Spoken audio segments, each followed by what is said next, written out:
एक अचरज हम ऐसा देखा बंदर दूहेगा दूध दूह के अपने पिए घीव बनारस जा।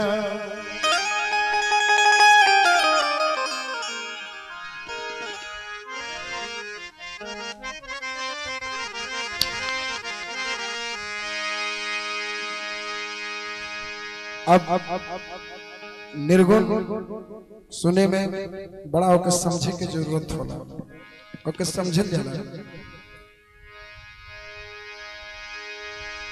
कबीरदास जी और लोग भी बहुत बहुत निर्गुण लिखले बनी, लेकिन ओकरा पर बड़ा दिमाग खर्चा करे के पड़ेगा।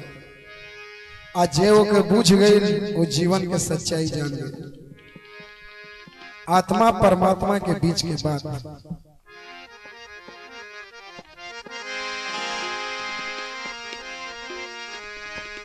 अरे हरना हरनी चरता जंगल में अव्याधा लगवले महाजाल।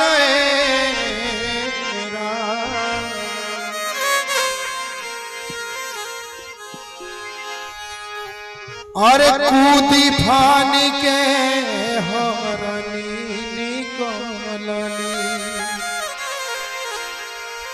हरना के लागल गले फांसे।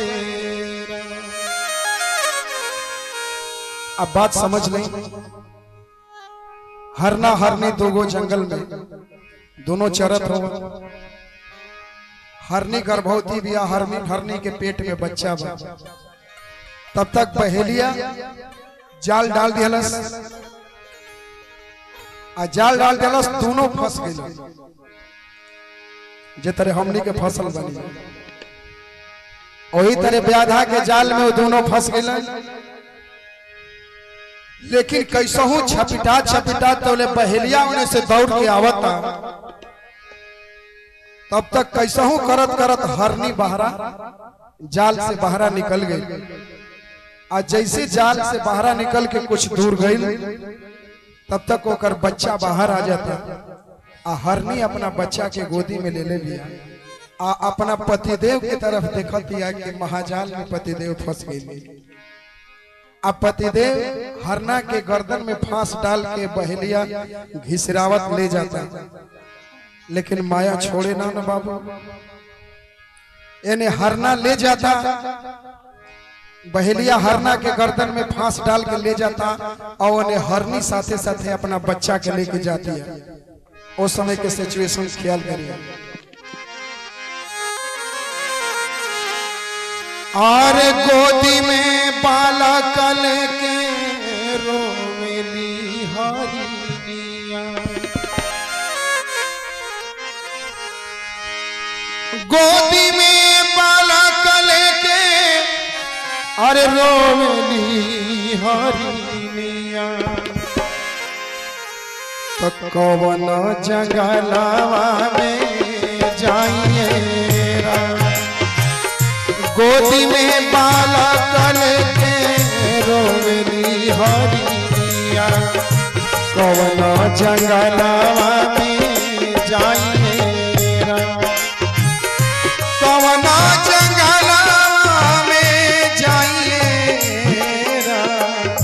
गोदी में बालक लेके रोवेली हरिनिया।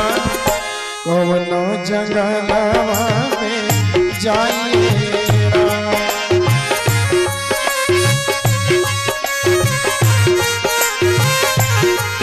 बहुत बहुत शुक्रिया पुरस्कार।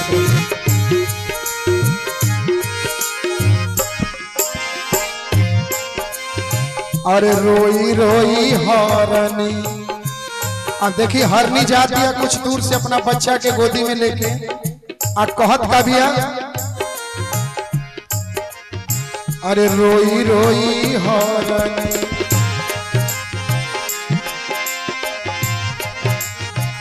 कहे हरना से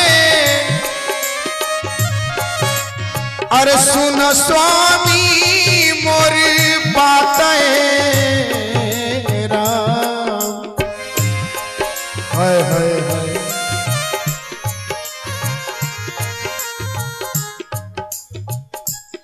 अच्छा, गुड्डू सिंह जी, गुरुकुल एकेडमी, आपके तरफ से बहुत बहुत पुरस्कार। हरनी कह रहे भैया अपना पतिदेव हरना स्वामी से,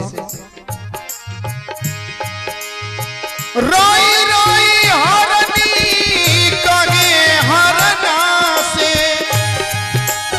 अरे सुन स्वामी मोर बात राम। अरे ब्याधा के घर में घर चिरे नहीं खे, हो ब्याधा के घर में घर चिरे नहीं खे, बेची के खइहे तोहार मासेरा। ब्याधा के घर में घर चिरे नहीं खे, बेची के खइहे तोहार मासेरा।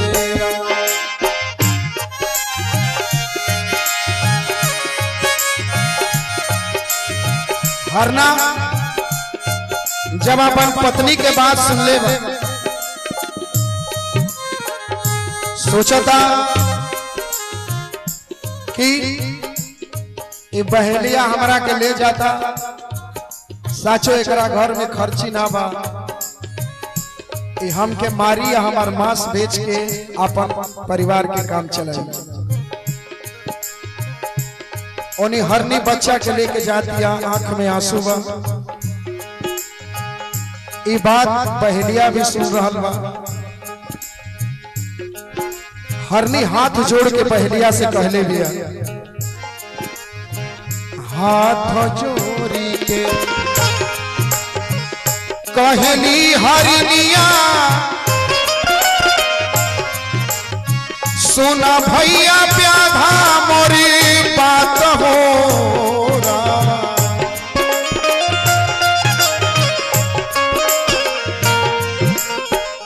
एक ही रे पौआ मासरे खातिर, एक ही रे पौआ मासरे खातिर, काहे के उजाड़ेला सोहागेरा।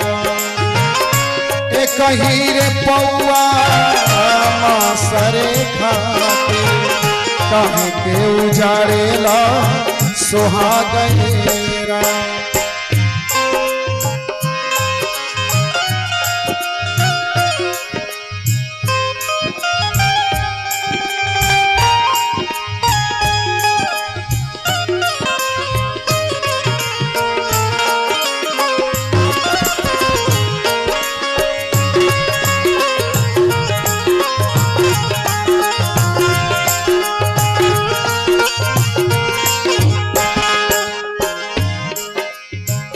इतना बचन जब अरे सुने भैया ब्याधा, खोल दिहले हरना के फांस हो रहा।